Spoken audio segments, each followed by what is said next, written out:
Senhor, nosso Deus e nosso Pai, nós te engrandecemos pela oportunidade que também nos é oferecida de partilharmos o pão da Tua Palavra. Reconheço, ó Deus, que eu sou apenas aquele que distribui o pão.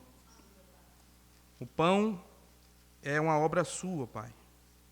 É uma obra do Teu Filho Jesus. Como está escrito, o Senhor nos fala hoje por intermédio do Teu Filho. E cremos, Senhor, que o Teu Filho é encontrado pela revelação do texto bíblico. E na exposição da Tua mensagem, da Tua palavra, o Senhor falará conosco. Nos trará a instrução e o conhecimento verdadeiro. Essa é a nossa oração, ó Deus. Que o Senhor venha iluminar os nossos olhos para a compreensão da Tua verdade. Em nome do Senhor Jesus, se você crê comigo, você pode dizer amém. Amados, quero que você abra comigo em 1 Pedro, capítulo 5, versículo 1 Pedro, capítulo 5, a partir do versículo 8. E vamos fazer a leitura até o versículo 11. 2 Pedro, capítulo 5, versículo 8, a leitura até o versículo 11. Estamos aqui em Piracicaba, dia 29, na graça de Cristo Jesus. Vamos fazer a leitura do texto? Diz assim, sede sóbrios e vigilantes. O diabo, vosso adversário, anda em derredor como leão que ruge, procurando alguém para devorar. Resisti-lhe firmes na fé, certos de que sofrimentos iguais aos vossos estão se cumprindo na vossa irmandade espalhada pelo mundo. Ora, o Deus de toda graça, que em Cristo vos chamou à sua eterna glória, depois de teres sofrido por um pouco, Ele mesmo vos há de aperfeiçoar, firmar, fortificar e fundamentar. A Ele seja o domínio pelos séculos dos séculos. Amém. Só até aqui a nossa leitura da passagem. Amados, só relembrando vocês um pouco do contexto a qual essa carta foi escrita. Essa carta, diferente de outras, ela foi escrita, ela é uma carta universal. Ela não foi escrita especificamente a uma igreja de uma cidade tal. Ela foi escrita a várias igrejas que se localizavam na região da Ásia Menor. E o contexto do período era que esses irmãos estavam passando por grande perseguição. Não era a perseguição mais severa, porque a perseguição mais severa, ela veio e surgiu no ano 64. Estudiosos acreditam que a data dessa carta foi escrita por volta de 62 ou 63. E já outros defendem até a ideia de ter sido, de fato, depois de 64. Porque o que é que aconteceu em 64? Em 64, a cidade de Roma ela é incendiada. O imperador Nero, diz a história, que foi ele o autor desse incêndio. Ele tinha um sonho de construir uma Roma, uma cidade mais gloriosa. E antes disso, ele incendiou. Só que ao incendiar, ele lançou a culpa sobre os crentes, sobre o povo cristão. E por causa disso, depois do ano 64, houve uma grande perseguição contra a igreja. Foi nesse período de grande perseguição, depois do ano 64, que você vai encontrar o martírio de Pedro, a qual é a carta que nós estamos estudando, do apóstolo Paulo, dentro dessa grande perseguição que se foi levantada depois do ano 64. Então, o contexto era já, mesmo assim, de perseguição, e o objetivo dela é exortar esses irmãos para que eles não desanimassem, pelo contrário, ficassem firmes na graça de Deus. Depois dele falar diversas vezes a esses irmãos, usando de vários testemunhos a respeito da vida de Jesus, da pessoa de Cristo, para como resistir no meio da provação, como se alegrar no meio da dificuldade, ele chega aqui no versículo 8, e na verdade ele vai desvendar para nós a fonte né, aquilo que é chamado aqui de adversário. Aquele que estimula, aquele que é reconhecido historicamente como o inimigo de Deus. E quando eu falo inimigo, eu não estou dizendo aquele inimigo que tem algum poder de resistência, mas apenas de oposição, que tenta de alguma forma burlar, macular aquilo que Deus criou. Como eu disse, ele não é um inimigo que consegue resistir a Deus. Eu tomo as palavras de Martinho Lutero, que chega a dizer que o diabo é o diabo de Deus. Por quê? Porque o diabo nada pode fazer se assim Deus não permitir. Tá? Inclusive você vê aquela grande passagem, clássica passagem, quando vai se falar sobre a questão de espíritos malignos, onde aqueles demônios que se encontram no Gadareno, eles pedem permissão para que pudessem ir para os porcos. E Jesus os permite. Ou seja, nada eles poderiam fazer se não há uma permissão divina.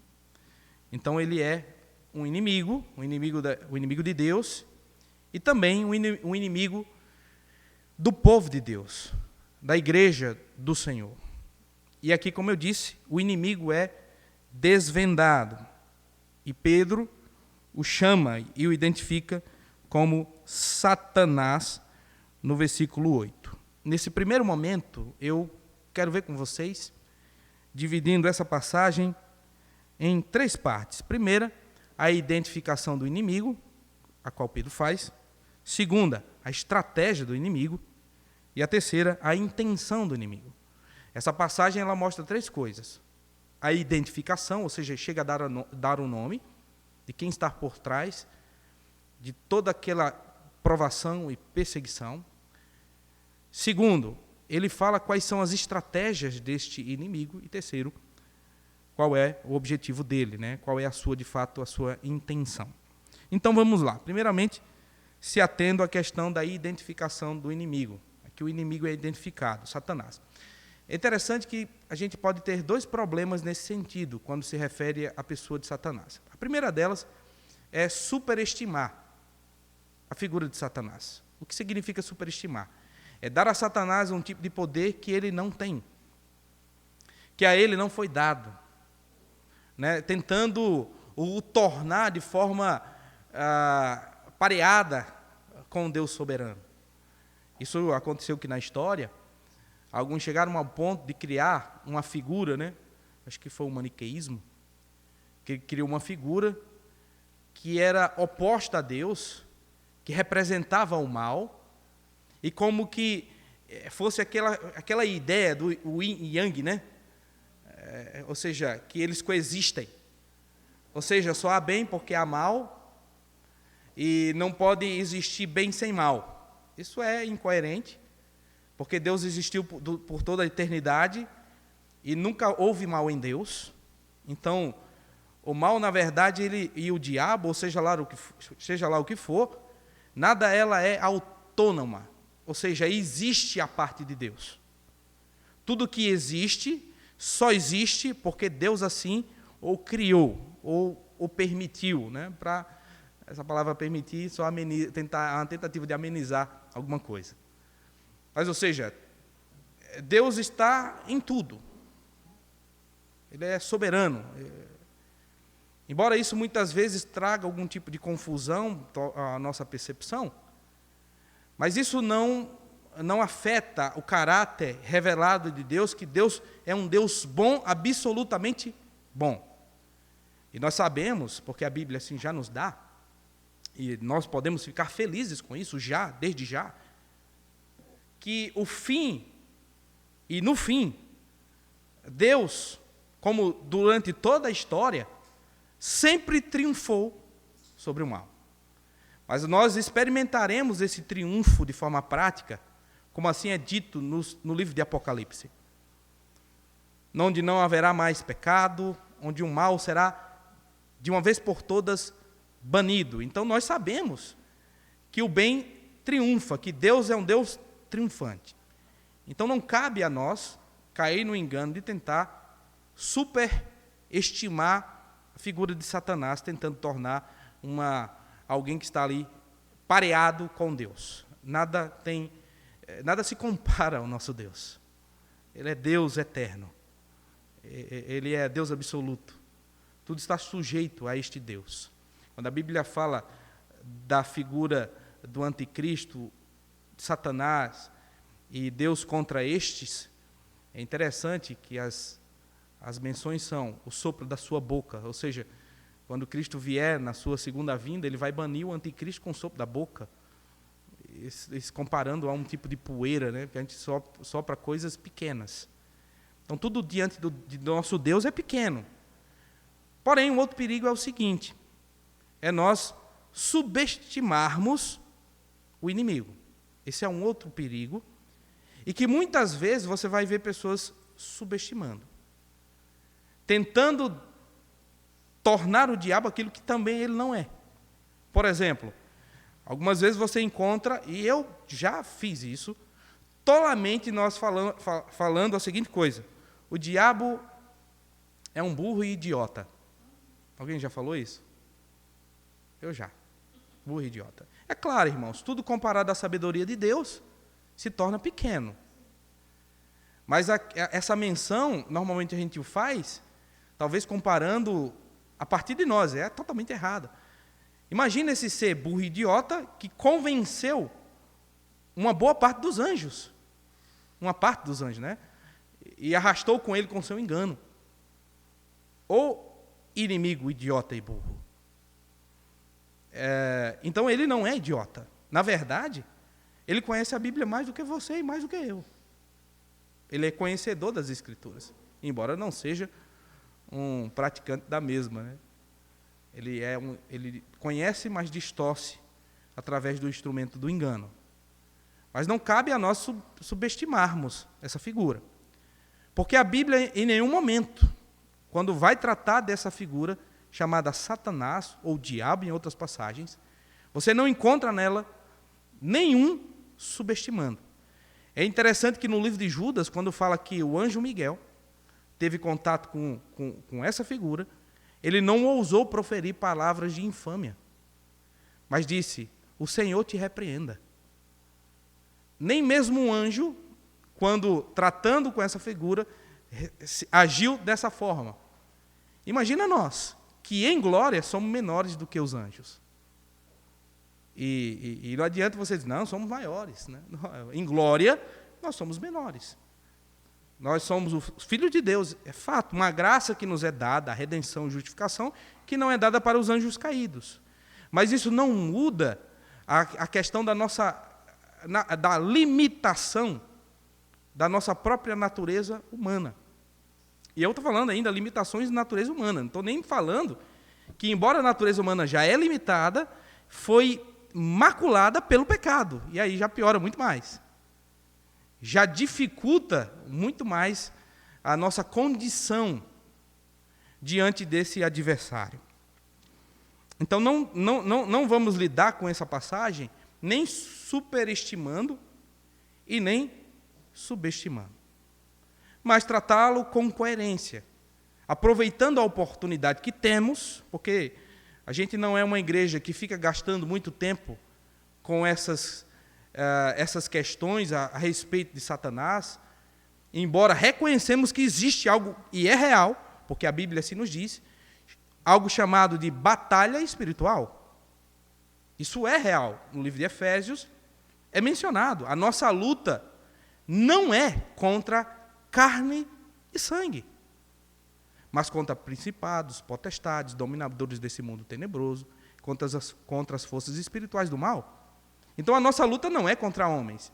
E o interessante é que dessa passagem, ao identificar o inimigo, Pedro de alguma forma está dizendo que, na verdade, o grande inimigo da igreja, que está por trás de tudo isso, não era César, não era o povo judeu que perseguia a igreja, mas a fonte que trazia toda a confusão era o diabo.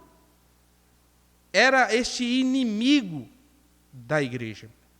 Interessante que no livro de Tessalonicenses, e aí eu acho que aqueles que muitas vezes superestimam Satanás, terá um problema nesse versículo, quando Paulo chega a dizer que tinha um desejo de ir para tal lugar, mas foi impedido por Satanás. Eu acho que aí fica o cara, mas como, Paulo? Você é um homem de autoridade.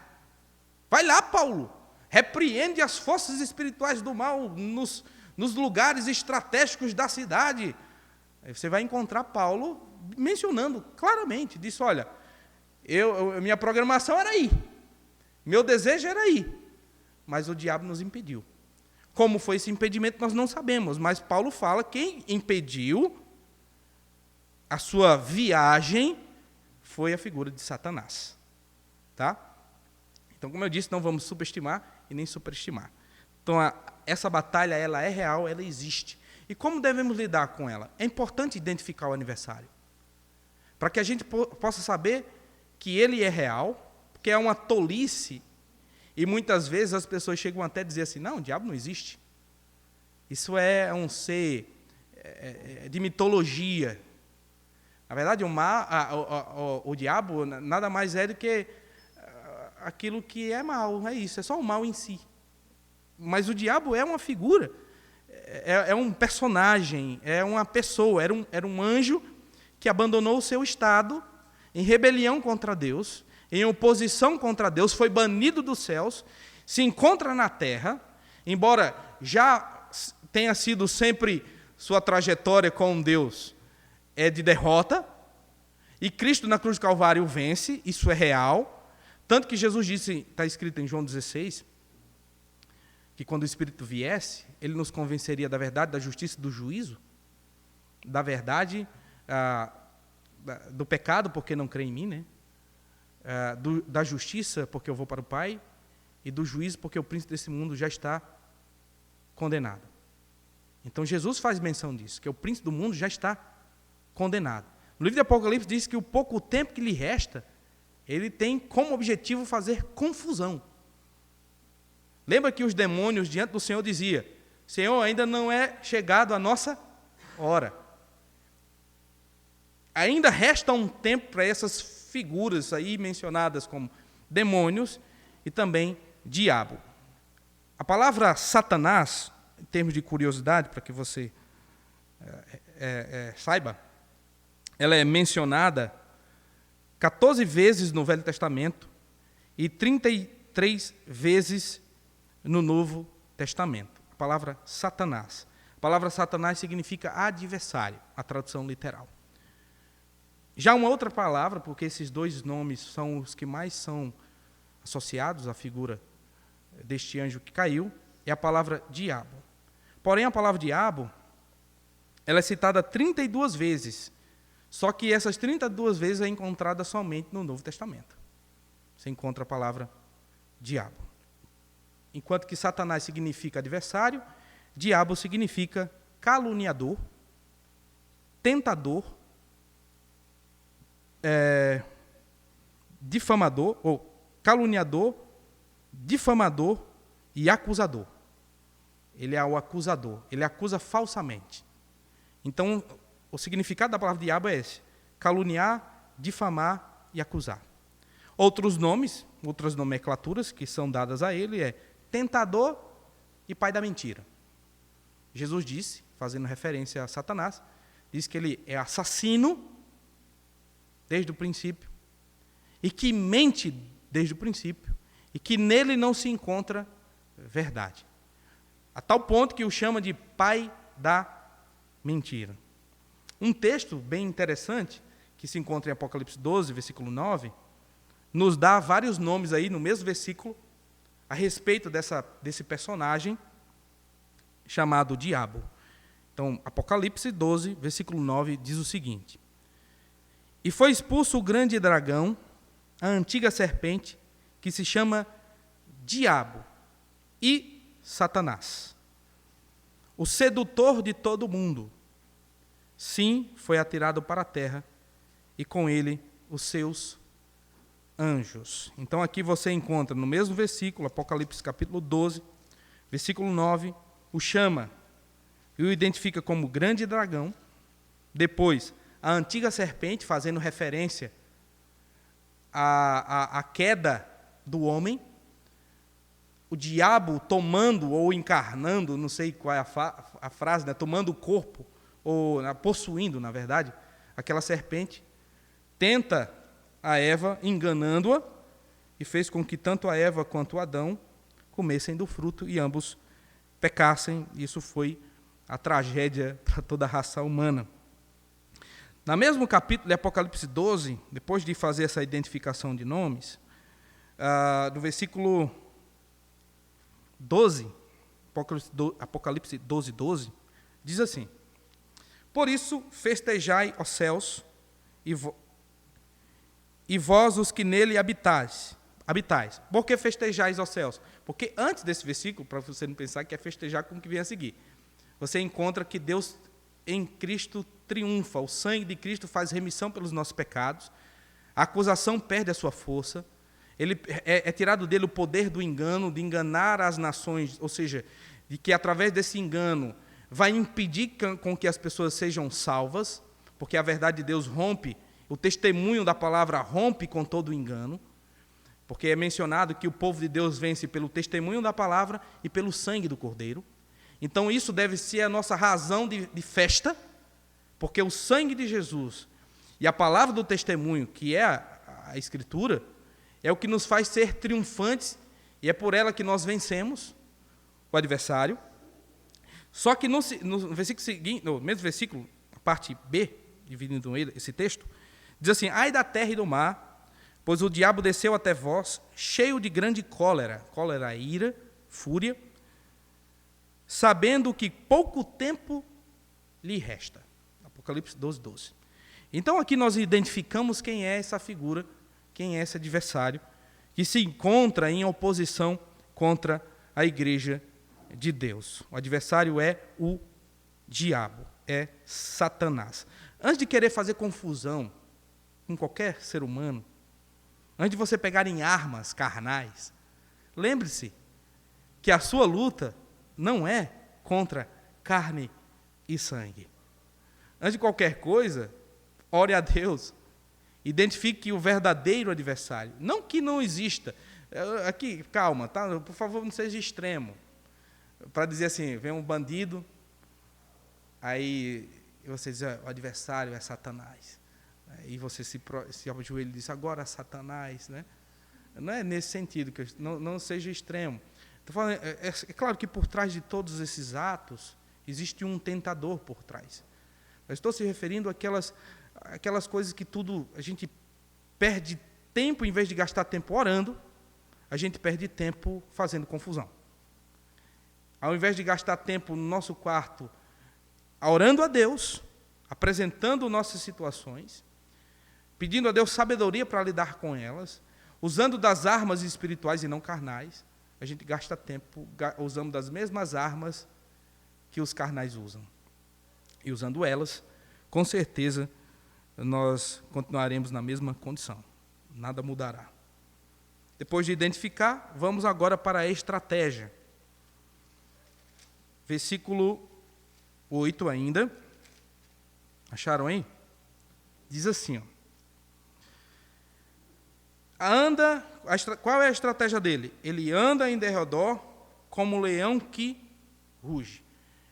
Pedro faz uma comparação como um leão que está no período, está caçando sua presa. E interessante, quando o leão caça, ele tem uma tendência, quando ele vai dar o bote, né, quando ele vai dar o ataque, e quando ele percebe que vai conseguir dar o ataque, para não ficar correndo em vão. E uma das estratégias, quando os animais que são a sua presa, eles estão em bando, que eles conseguem separar aquele animal do bando, é ficar ao redor rugindo. Pedro identifica isso e faz uma comparação com essa estratégia de um leão. O leão fica fazendo aquele barulho do seu rugido, e o animal fica assustado, com medo, se afasta do rebanho, ou seja, cada um corre e um se afasta. Aquele que se afasta do rebanho, da manada, né, do rebanho, estou usando o termo rebanho, porque o termo usado para a igreja é ovelha. Mas aquele que se afasta, ele se torna uma presa fácil. Então essa é a estratégia aqui mencionada pelo apóstolo Pedro.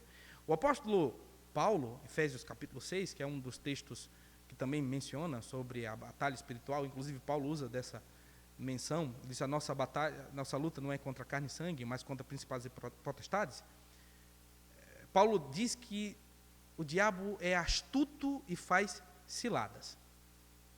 Essa palavra cilada é a palavra que trouxe para nós a palavra métodos.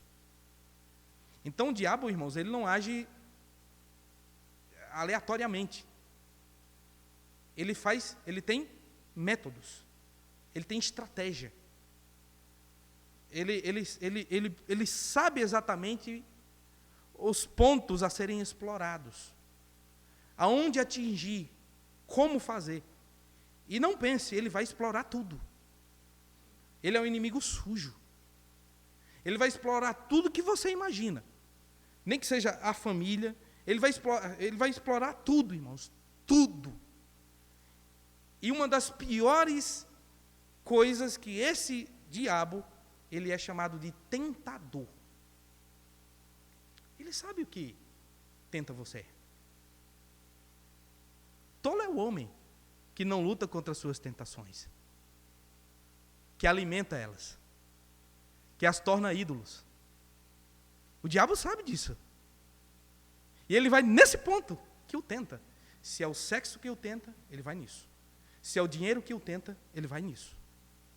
Se é poder que o tenta, estou mencionando esses porque são normalmente os três mais, ele vai nisso. Mas seja lá o que for, uma das suas estratégias é a tentação. A outra é o engano. A outra é a própria acusação. Embora a acusação, o poder acusatório, ela foi removida porque o sangue de Jesus é a propiciação pelos nossos pecados. Mas quando não se sabe disso, embora seja justificado, se leva um peso, uma carga de acusação que é desnecessária. E ele sempre vai enganar. E suas acusações para nós, ela tem sentido porque quando a gente erra, a gente sabe que errou. Ou não? A gente sabe que errou. Sabe que falhou. E o problema é quando a gente é mais consciente do erro do que a justificação e o sangue de Cristo.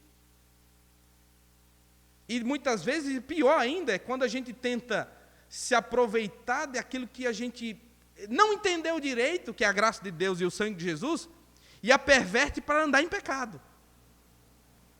O diabo vai dizer, é isso mesmo, continua nesse caminho. Caminho da libertinagem. É a distorção da verdade. Ele vai alimentar tudo isso. Ele vai alimentar os ídolos humanos. Para fazer o mal, o ser humano não precisa do diabo. Não precisa do diabo, tá, irmãos? O coração humano já é suficiente para criar seus ídolos. O homem em si já é mau, em sua própria natureza caída. O homem, nas suas inclinações carnais, em Romanos capítulo 8, diz que é inimigo de Deus. A sua carne é inimizade contra Deus. E é claro, eu estou mencionando isso para a gente nem sempre tirar de nós a responsabilidade. Dizer, isso aqui é o diabo, né? Então, às vezes é a nossa carne mesmo. E é importante identificar o que é carne e o que é do diabo, né? Só que o interessante que muitas vezes andar na carne, na verdade, é obedecer a Satanás. Uma coisa bacana não, né? Terrível, mas que é desvendado para nós pelas Escrituras, porque algumas vezes a gente chama de diabo desastres, tragédias e explosão. E se esquece que algumas coisas podem ser ocasionadas pelo diabo e que necessariamente pode ser um livramento para nós, entendeu? Por exemplo, alguém lembra da passagem onde Jesus disse aos discípulos, olha, é necessário que eu seja entregue aos gentios. Morra! O que acontece? Pedrão, o autor da carta, diz, opa, peraí, como é que é, Jesus? Não, de jeito nenhum. Vem cá, Jesus, chama Jesus à parte. Repreende, diz, deixa disso, Jesus. Que vai ser entregue que nada. Jesus olha para ele e disse, arreda, Satanás. Mas, olha, ele estava, as intenções não eram bonitas? Jesus, não, sofrimento de jeito nenhum. Lembra que o contexto aqui era sofrimento desses irmãos. E Pedro não engana eles. Tipo assim, olha, meus irmãos, livrai-vos, né? Assim como, talvez pela experiência dele, né, ele não fica com aquele evangelho mentiroso. Ele já foi livre, o evangelho impactou a vida de Pedro. Jesus se direciona à frase que Pedro falou como frase dita por Satanás. Arreta de mim, Satanás. Mas o que vem logo em seguida é interessante. O que vem logo em seguida. Olha o que Jesus identifica como a voz de Satanás. Porque você cogita das coisas dos homens. E não na de Deus. Pera, de novo. Ele não disse você cogita das coisas de Satanás. Ele diz você cogita das coisas dos homens. Então, significa que as coisas dos homens podem ser as coisas de Satanás? Sim.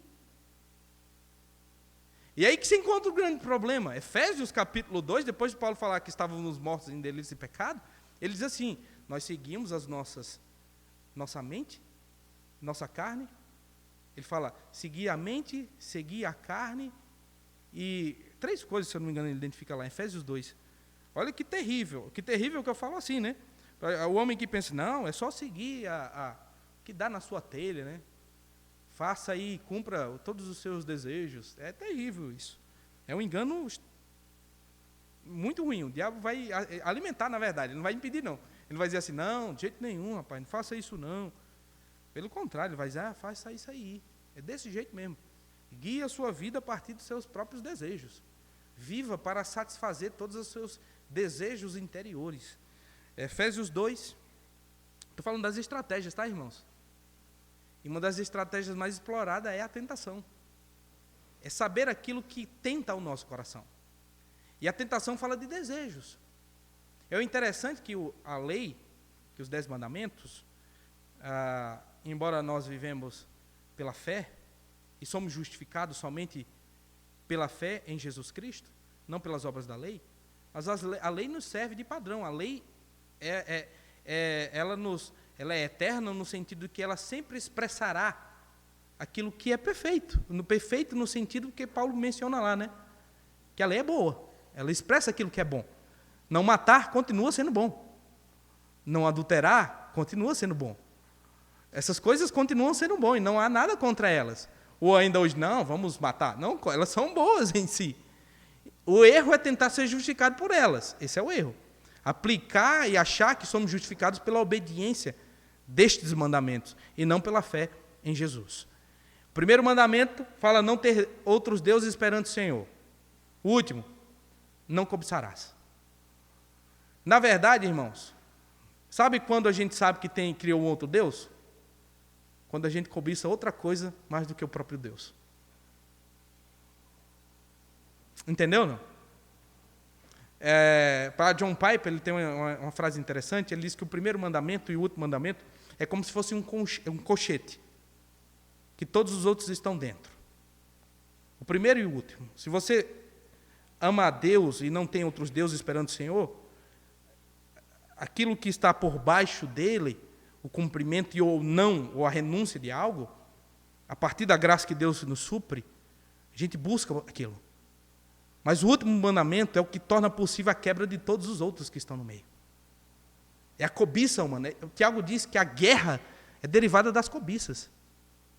Quer ver resolver problema e conflito? Eu dizia assim, eu vou fazer tudo o que você deseja. Pronto. Ele resolveria os nossos problemas internos. Você disse assim, eu vou fazer o que você quer. Vou fazer o que você quer. Antes de fazer o que eu quero, fazer o que você quer. Isso resolveria nossos conflitos. Mas a gente não vive assim. Ou vive? Não vive. A gente vive assim. Eu quero cumprir o meu, não importando o seu. Né? A gente vive assim, então isso traz conflito. Então, Efésios 2, foi o texto que eu pedi para abrir. Versículo 1. Versículo 2. Os quais andastes outrora, segundo o curso deste mundo, segundo o príncipe da potestade do ar, o espírito que agora atua nos filhos da desobediência, entre os quais também todos nós andamos outrora, segundo as inclinações da nossa carne, fazendo a vontade da carne e dos pensamentos. E éramos, por natureza, filhos da ira, como também os demais. A Bíblia fala que enganoso é o coração humano mais do que todas as coisas. Então, amados, o seu coração, você tem que verificar, julgar, avaliar. Quais são as suas cobiças e os seus desejos? E nessa avaliação, nunca as tornando maiores do que Deus. Deus nos dotou com a graça de ter desejos. Agora é interessante, esse desejo foi dado para que Deus seja o mais desejado. E tudo possa servir a partir disso. Tem uma frase de John Piper de novo. Eu acho, essa é a frase talvez que deriva, assim, boa parte do ministério dele. Ele cita frequentemente essa frase. Ele pega o Catecismo de Westminster, que fala que o primeiro objetivo da vida humana é glorificar a Deus e adorá-lo. E ele, a partir desse primeiro ponto do catecismo, ele diz assim, que Deus é mais glorificado em nós quando Deus é o nosso prazer. Ou seja, quando Deus é para nós o nosso deleite desejado, Deus é mais glorificado em nós. Então o desejo nos foi dado para que o verdadeiro desejado seja desejado. E a partir deste Deus, tudo possa ser vivido de uma forma mais bela e melhor e equilibrado. O pecado turvou isso. O pecado distorceu isso. E o problema é que, conjuntamente com o pecado, tem uma figura chamada Satanás, que conhece quais são as nossas cobiças. Você já percebeu que quando a gente tem dificuldade em algo, é normalmente sempre naquela área que vem a situação? Então a estratégia é essa, ele é estratégico. Ele não faz nada sem um método. Então a estratégia é identificada. Ele não é um tolo, ele sabe o que está fazendo. Olha o que Paulo diz em 2 Coríntios, eu vou ler para você. Paulo diz em 2 Coríntios, capítulo 12, versículo 11. Paulo menciona assim. Paulo diz, olha, perdoe os irmãos. Paulo estava falando da vida em comunidade. Ele diz, olha, perdoe uns aos outros. E aí ele confronta a questão do a falta de perdão. Versículo seguinte, que é o 11, que é o que eu vou ler, ele diz assim, para que Satanás não alcance vantagem sobre nós, pois não lhe ignoramos os desígnios. Paulo diz, nós não devemos ignorar os planos de Satanás.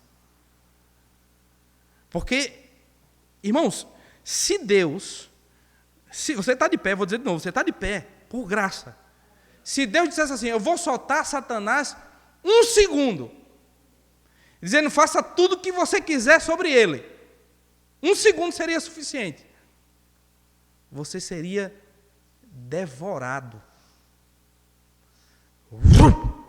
Devorado. Porque ele é um inimigo mau.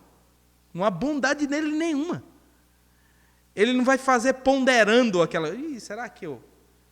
O objetivo dele, depois que fala da estratégia, fala da sua intenção, Pedro menciona. E aí eu entro, da transição da sua estratégia, entrando na sua intenção. Qual é a sua intenção? O texto fala. Finalzinho dele. Qual é a intenção do texto? Devorar. Não é lamber. O leãozinho que lambe.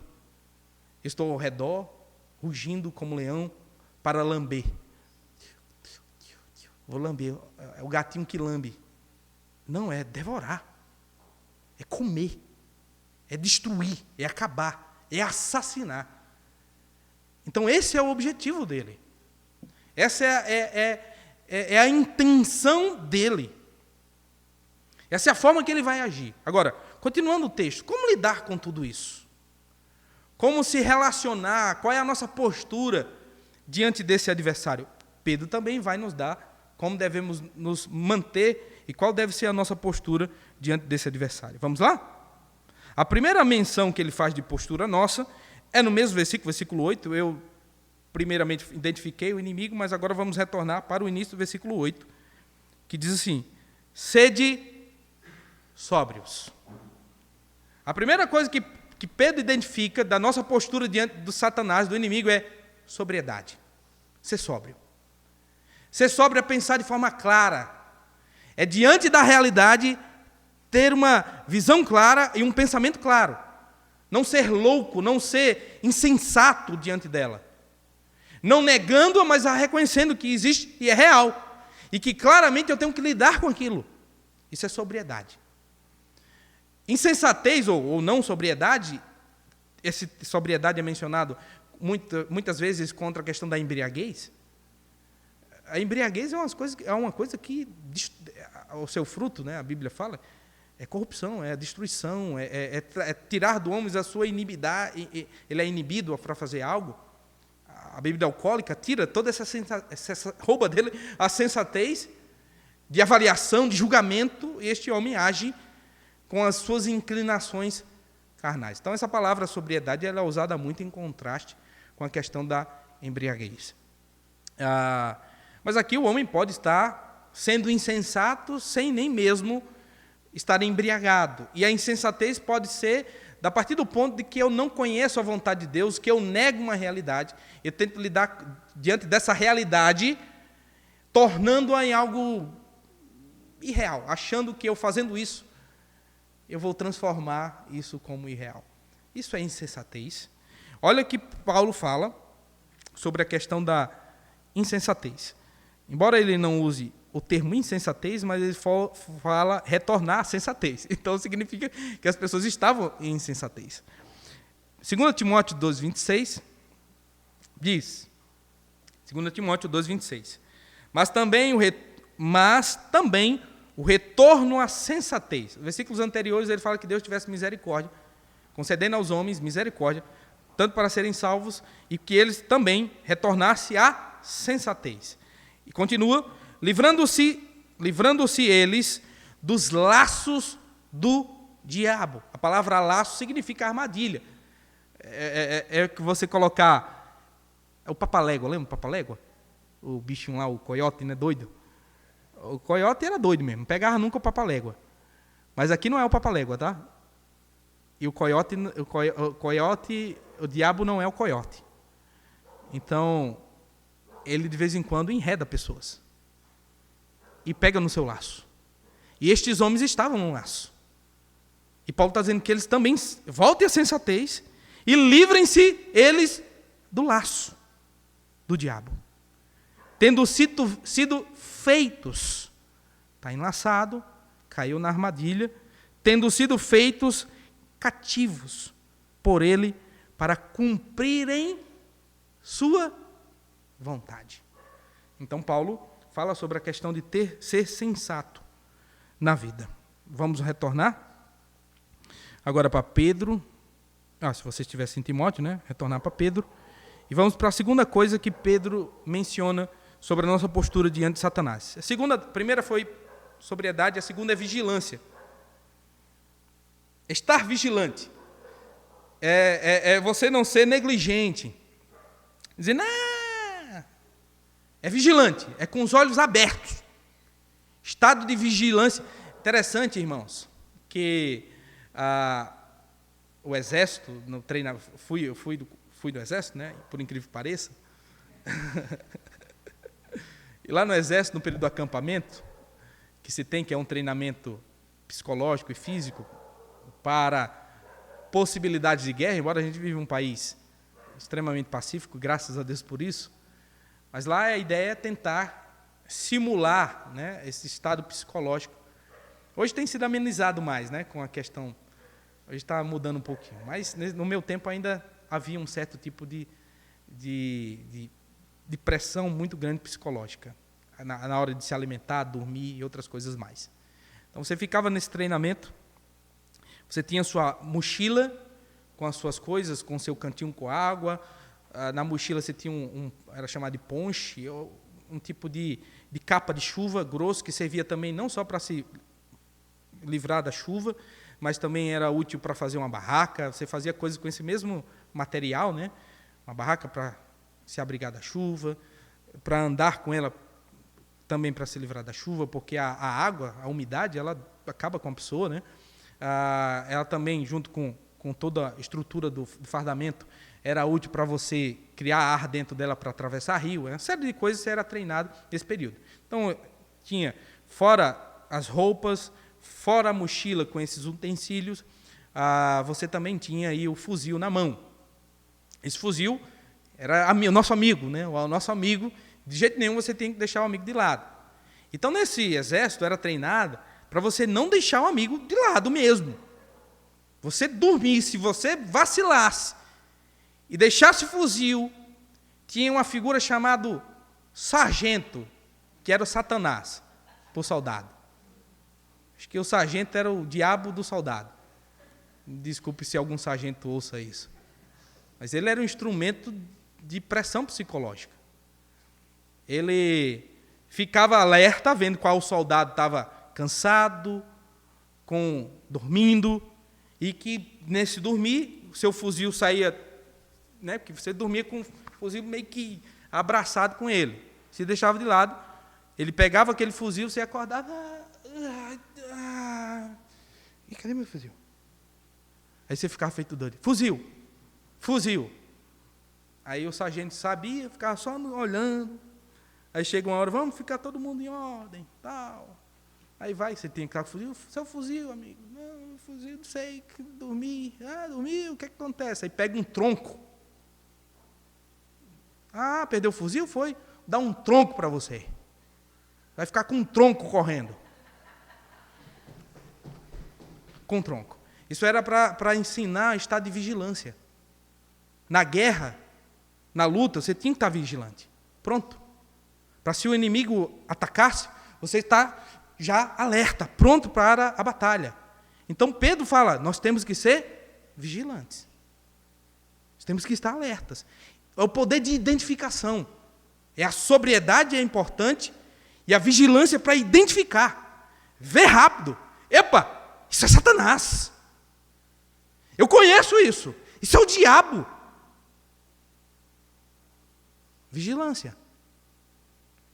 Vigilância. Outra coisa, vamos lá, avançando um pouquinho mais. No versículo agora 9, Pedro diz, resisti-lhes firmes na fé. Então, quando você vai para a batalha, é uma batalha de resistência. Tiago diz, resisti-lhes firme ao diabo, e ele fugirá de vós. É o quanto você aguenta. Em fé. Em fé. Fé é convicção de Deus. Do Evangelho. Deus está comigo. Sua palavra é verdade. É você estar com aquilo que Paulo chama de escudo da fé. Para poder apagar todos os dardos inflamados do maligno. Irmãos, ao ataque do diabo, as suas armas, elas não podem ser carnais. Se você for para o campo que o diabo quer, com certeza, a gente estará perdido nessa situação. Se a gente for para a ira, para a raiva, para qualquer outro instrumento que não seja a firmeza de fé, nós se perdemos. Eu falo se perdemos no sentido de que a única forma é resistência em fé. Eu sei que Deus nos preserva, nos livra de ser devorado, mas isso não rouba aqui, eu não quero perder o poder da advertência. Porque o poder da advertência é, seja vigilante, seja sóbrio e resista firme na fé. Não tente ir por um outro caminho, a não ser a fé. Porque por um outro, nós nos perdemos. Se não for em fé em Deus, a gente se perde.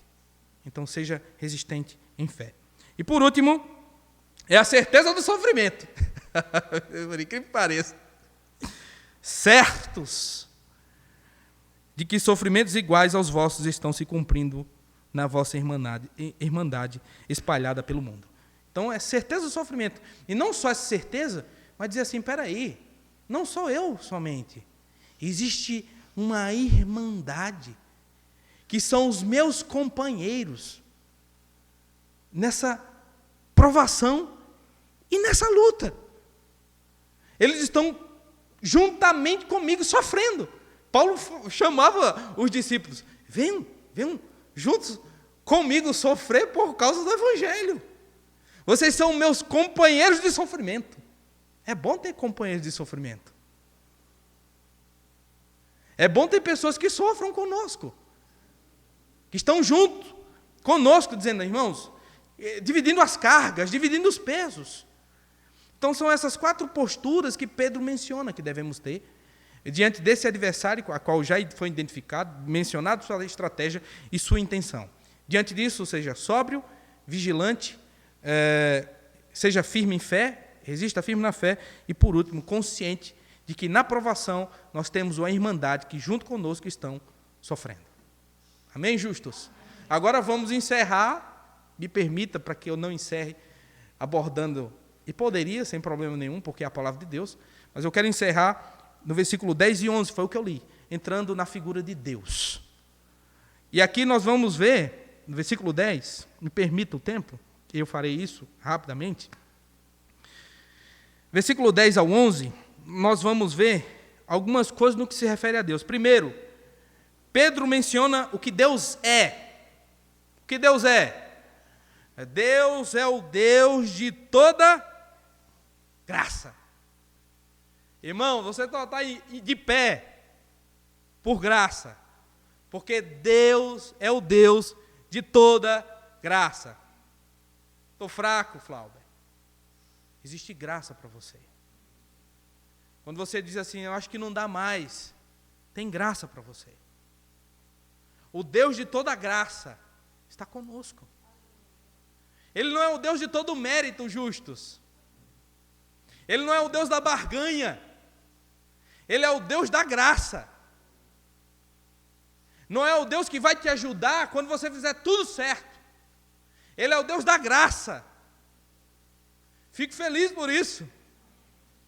Porque ele não trata você a partir dos seus méritos. Ele nem trata você pelos seus erros, como o salmista disse.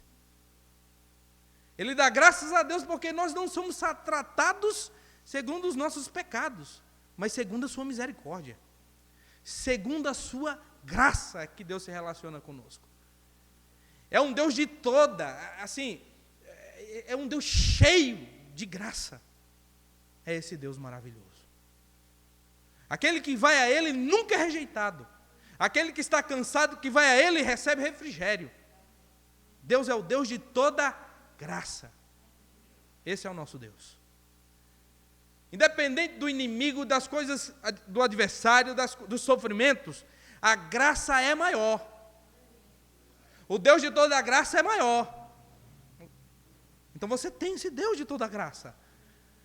A gente foi advertido sobre o perigo da insensatez, mas agora nós estamos sendo exortados à compreensão de que este Deus é um Deus cheio de graça.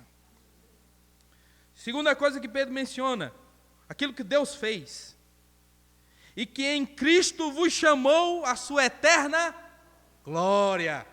Irmãos, é impressionante como a Bíblia faz o contraste entre sofrimento e glória. E quando fala do sofrimento, sabe o que diz? Temporário, passageiro, leve. Quando fala da glória, eterno. O pior sofrimento que você possa ter, justos, é temporário.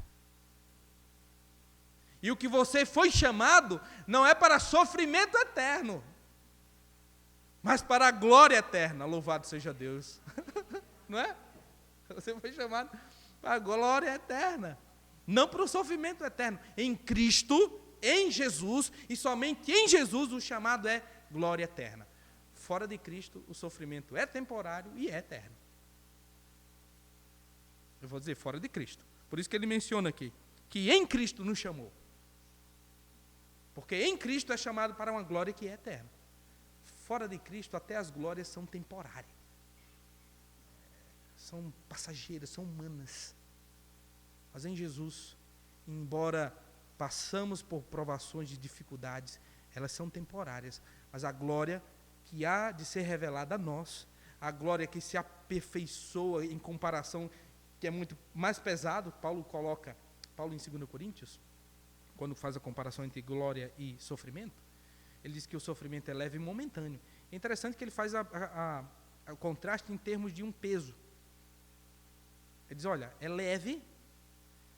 Sabe aquela balança que antigamente, que você tinha os pesos de metal de um lado, e você colocava do outro lado a medida que você desejava. Tinha um peso de 1 quilo, você colocava aqui na balança, e você queria 1 quilo de arroz ou 1 quilo de farinha, você ia enchendo o saco até a balança chegar a um equilíbrio. Paulo estava comparando nesse sentido, dizendo, olha, você coloca de um lado o sofrimento, e o sofrimento, quando você coloca do outro lado o quê? Glória, é leve. Se você colocar desse lado da balança aqui, glória, a balança desce e vai até, porque é pesado. Você pode colocar o que você quiser desse lado aqui. O sofrimento de todos nós, acumulados, juntados, desse lado, a glória de Cristo ainda é maior e mais pesado. Ele te chamou para não somente não é o temporário, mas o eterno. Terceira coisa, aquilo que Deus permite. Os sofrimentos são coisas que Deus ainda permite na nossa vida. Mas são sofrimentos temporários, como já mencionei. O contraste é a glória e o sofrimento. Eterna glória. Aí ele disse, depois de ter sofrido, ele acrescenta, por um pouco. Chamados à eterna glória. Mas o sofrimento é por um pouco. Por pouco tempo. O problema é que muitas vezes, quando no sofrimento, a gente se esquece. A gente torna o sofrimento... E aí é um engano de Satanás. Vamos lá, Satanás.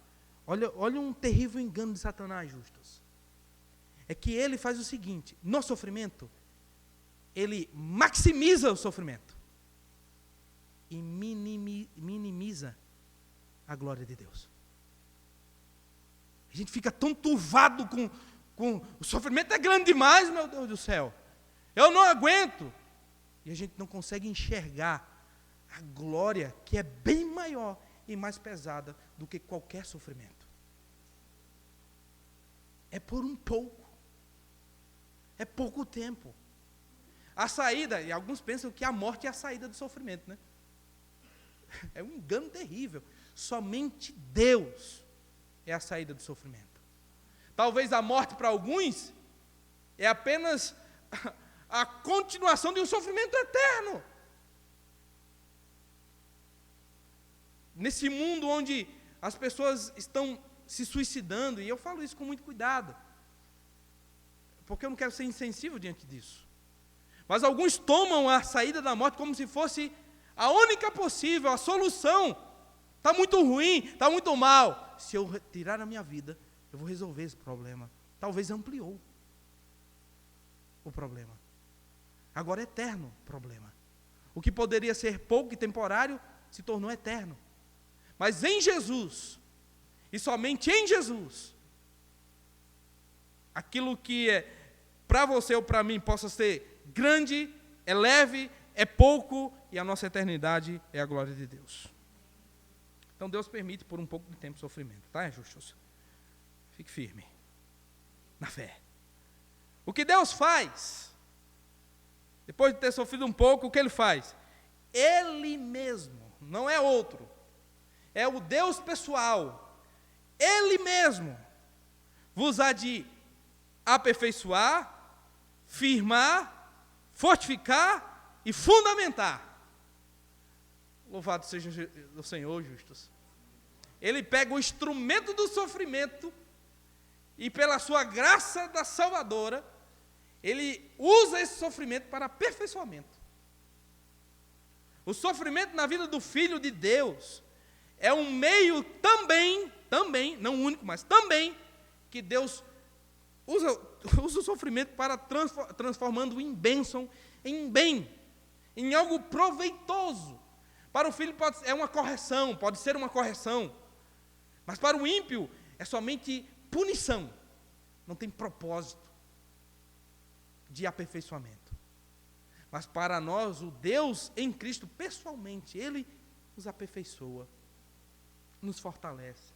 Tem coisas hoje que você não tem mais problema, que no passado você tinha.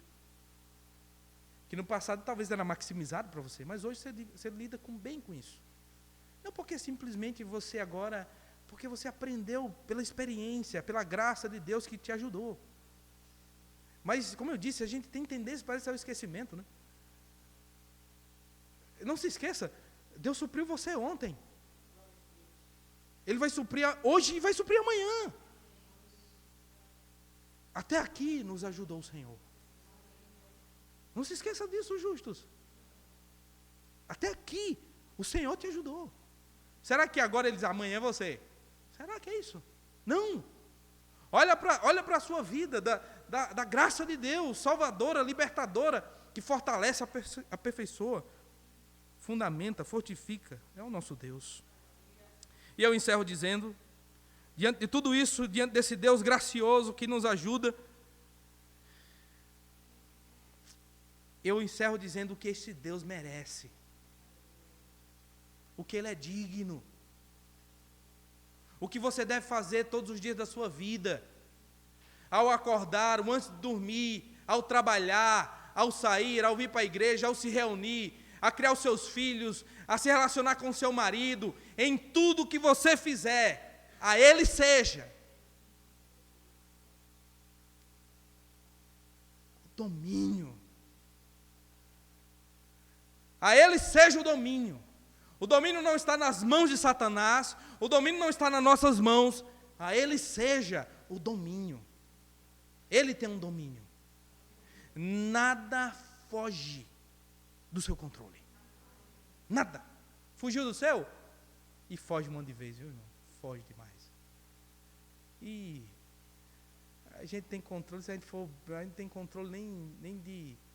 Planeja, pode continuar planejando, mas você vai ver que uma simples coisa faz o seu plano ir abaixo. Mas os de Deus nunca. Nunca.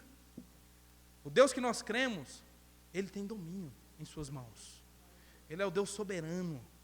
E nós reconhecemos, a Ele seja o domínio, a Deus seja toda a glória. Ele é digno disso, igreja. Ele é digno de toda a sua vida. Ele merece até que você sofra por Ele. Como ele disse a Paulo, importa que Ele saiba o quanto é importante sofrer por causa do meu nome. Até sofrimento, em meio a tudo, a qualquer situação, na falta, na escassez, na abundância, Deus precisa ser sempre glorificado, lembrado, exaltado. Está feliz com uma coisa boa que aconteceu? Coisas boas acontecem. Glorifique a Deus. Louve-o. Está mal, está ruim? Ore, reconheça que Ele é a única pessoa possível que pode trazer uma solução, que pode resolver a sua situação. É como o Tiago diz, o que sofre, ore. O que está triste, ore. O que está alegre, cante louvores. Deus deve ser tudo. A Ele seja todas as coisas, ao nosso bendito Deus. Então eu encerro nisso, orando ao nosso Deus e o glorificando, porque Ele é bom. Ele é um Deus fiel, Ele é um Deus poderoso, Ele é um Deus glorioso. Nós somos o seu povo, nós somos sua igreja, nós somos seus filhos. O amor de Deus está sobre a nossa vida, sua graça está sobre nós. É nesse Deus que nós confiamos, irmãos. Ele é maior que tudo.